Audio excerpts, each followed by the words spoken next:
As we enter peak migration season, the CDC is planning to lift Title 42. That's a pandemic-era policy that restricts asylum-seeking migrants, potentially causing a huge surge at the border. For more, we turn to Jeh Johnson, Secretary of the Department of Homeland Security under President Obama. Good morning to you.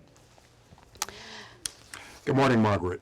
When we hear from the administration that they could see as many as 18,000 migrants per day crossing that border, it seems incredible. Senate Democrats have said the administration's not prepared. Do you think they are?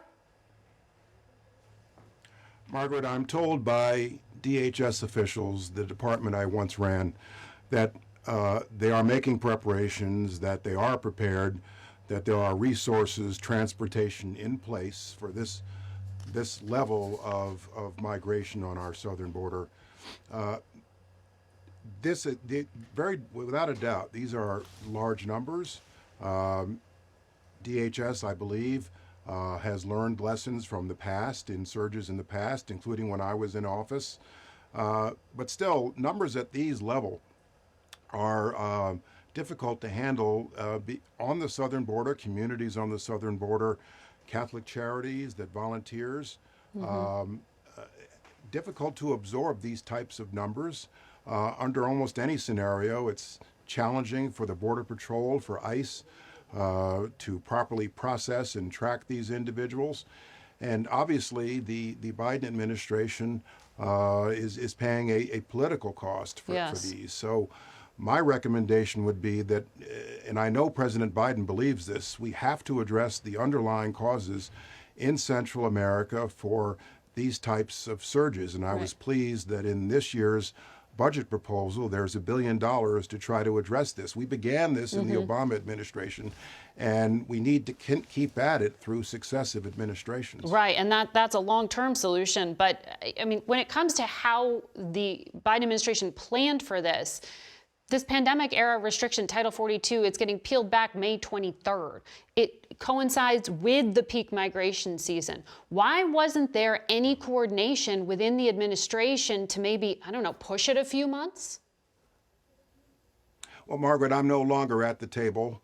I'm no longer in the Situation Room, part of these discussions. But you would have tried to coordinate it, wouldn't you? Well, I would have argued that, first of all, there obviously is a recognition that this is an extraordinary authority. It's a public health authority. In the event of a communicable disease, it had to end sometime. The courts were becoming increasingly skeptical. I would have argued that we should keep it in place just a little while longer, till perhaps July, when these numbers do tend to slow down in the hotter weather.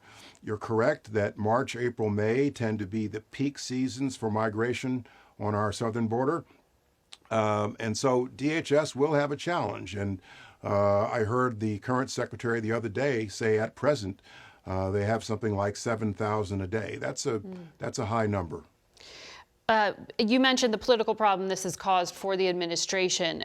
There's a bipartisan group of senators now trying to delay the administration's plan to lift this by about 60 days until after the Surgeon General rescinds the COVID public health emergency. Does this sound like a reasonable compromise? Is this something you would endorse? Well, Margaret, legally, I don't know that a compromise is achievable. Section 265 of Title 42 is a CDC authority. It's up to the CDC to invoke it or suspend it. That's the way the law reads. So if in the judgment of the CDC director, the public health authority this extraordinary authority should be lifted, that is her prerogative, hopefully in consultation in the interagency process with the Department of Homeland Security to ensure that DHS is ready to handle these numbers. Again, I would have argued that we keep it in place just a little longer through the summer until the numbers tend to trail off. Should there be vaccination at the border that is mandated? I mean, if foreign travelers to the United States who land at an airport have to show proof of it.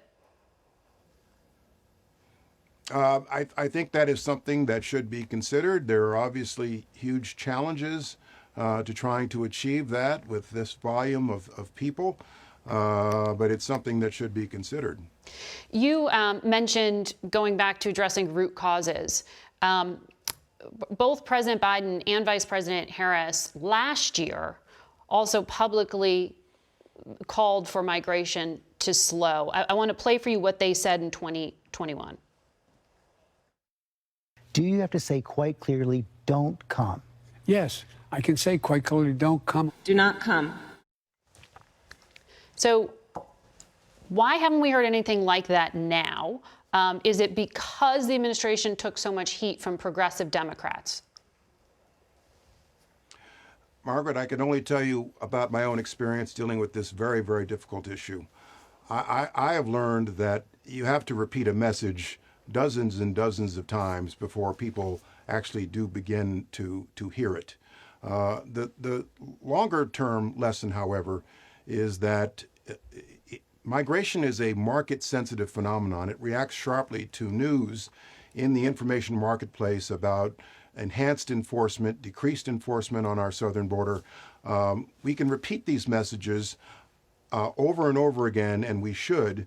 But as long as the underlying conditions exist, the poverty, violence in Central America exist, the numbers are going to always revert back to their longer-term trend lines. There's no level of defense that can counteract the powerful push factors in Central America. That's something that I know President Biden believes in. We discussed it extensively when he was vice president and I was Secretary of Homeland Security. Secretary Jeh Johnson, good to have you back on the program. We'll be right back.